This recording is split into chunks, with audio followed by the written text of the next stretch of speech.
안녕하세요, 반갑습니다. 인내학 의사 닥터 진원입니다. 오늘은 그 파킨슨 병에서 주의해야 될 식품 땡땡은 이런 제목으로 알아보겠습니다. 파킨슨 병이 고령화로 점점 늘어나죠. 그리고 치료가 잘 안 되는 병으로도 좀 알려져 있고, 사실은 이제 저희가 보면은 파킨슨 비슷한 증상이 나타나는데 진단이 애매하고 이런 분들도 상당히 많거든요. 이게 서서히 진행되는 병이기 때문에 그렇습니다. 우리가 파킨슨 같은 퇴행성 뇌질환, 이런 질환을 퇴행성 뇌질환이라고 하는데, 퇴행성 뇌질환은 사실은 예방이 제일 중요하죠. 퇴행성 뇌질환들은 굉장히 오랜 시간 동안 서서히 진행이 되는 거거든요. 퇴행한다는 얘기는 뭐냐면 쉽게 얘기해서 부패한다는 얘기죠. 그러니까 뇌가 건강한 지방으로 이루어져야 되는데 이게 산패가 되는 거죠. 그러니까 우리가 생선을 저 밖에다가 여름에 내놓으면 금방 상하듯이 그렇게 뇌가 산패된다는 얘기죠. 쉽게 얘기하면. 그러니까 그거를 산패가 됐는데 그걸 거꾸로 되돌리려고 하면은 그게 쉬울까요? 어려울까요? 뭐 방법이 없진 않겠죠. 효과 있는 방법들이 몇 가지는 있긴 하지만 그 싱싱한 상태를 유지하게, 그러니까 뇌를 갖다가 그런 산화가 안 되게, 그러니까 냉장고 속에 넣어놔야겠죠. 그런 거를 하는 게 중요한데, 이제 뇌를 그런 산패를 악화시키는 음식 중에 하나가 오늘의 이제 주인공인데, 바로 여러분들이 좋아하는 우유입니다. 우유. 그러니까 의외로 우유를 진료해 보면은 아직도 매일매일 꼬박꼬박 챙겨 드시는 분이 많은데, 우유를 많이 먹은 나라일수록 유방암 같은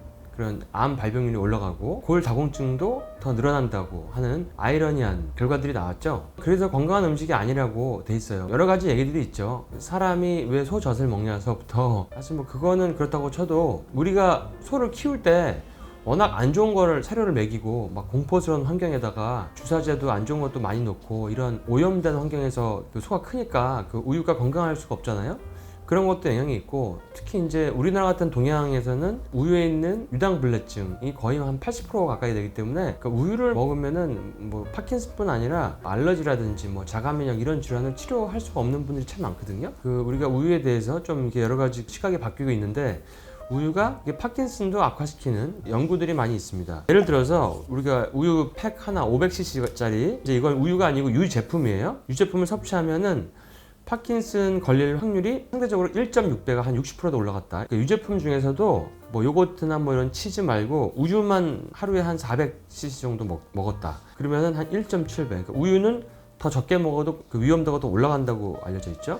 그래서 이게 원인이 뭔가 봤더니 유제품에 함유된 특정 성분이 BBB 베리어, 그러니까 블러드 브레인 베리어죠. 뇌 혈관 장벽을 통과해서 위험도를 높인다, 이렇게 나와 있어요. 이런 연구가 이제 2007년도에 게재가 됐고, 논문에. 그 외에도 여러 논문에서 같은 결과가 나옵니다. 2002년도에도 유제품을 먹으니까 남성들 파킨슨병이 위험도가 올라가더라. 30년 동안 굉장히 길게 했죠. 하와이에서 그 심장 연구 프로그램에 참여한 중년 남성 한 7,500명을 대상으로 연구를 진행한 게 있는데, 이 중에서 파킨슨병에 한 128명 정도 걸렸다고 하거든요. 근데 연구를 해보니까 하루에 한 500cc 정도 먹은 사람이 파킨슨병에 걸릴 확률이 아예 안 먹는 사람보다 2.3배가 높았다, 이렇게 나옵니다. 2005년도에 이런 결과가 나온 거고, 그 외에 다른 연구에서도 우유가 파킨슨의 위험도를 높인다고 다 나와요. 그리고 이거 유제품을 또 분석한 것도 있어요. 우유는 1.45배 증가하고 치즈는 1.26배 증가하고, 근데 다행히 요거트는 0.95, 그러니까 좀 더 줄고, 버터는 0.76, 오히려 파킨슨 발병이 준다. 유제품 중에서도 좀 차이가 있어요. 그러니까 치즈 같은 경우는 하루에 10g 이상 먹으면 파킨슨 그 위험이 13%가 증가한다, 이렇게 나옵니다. 치즈도 너무 많이 먹으면 안 좋을 수도 있구나. 그리고 우리가 그 기능학 검사하면 파킨슨이 오려고 하는 사람들 그 대사가 나온다고 제가 저번 영상에서 한번 말씀드린 적이 있는데, 그 뇌 신경계 염증을 유발시키는 그런 대사 물질들이 빨갛게 나오고, 그다음에 도파민이 떨어지는 패턴이 나오면은 현재 파킨슨 증상이 없어도 그게 진행이 되고 있는 거거든요.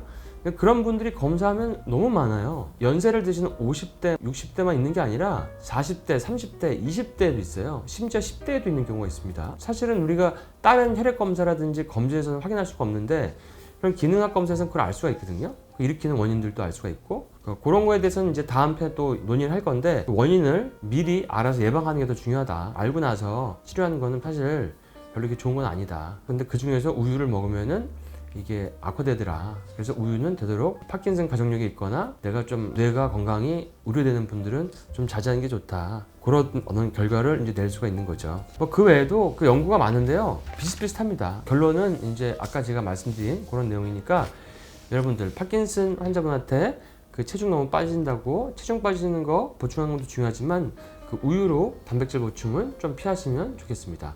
여러분들 다들 건강하시고 구독, 좋아요, 알림 설정 꼭 눌러주시고 다음 시간에 뵙도록 하겠습니다.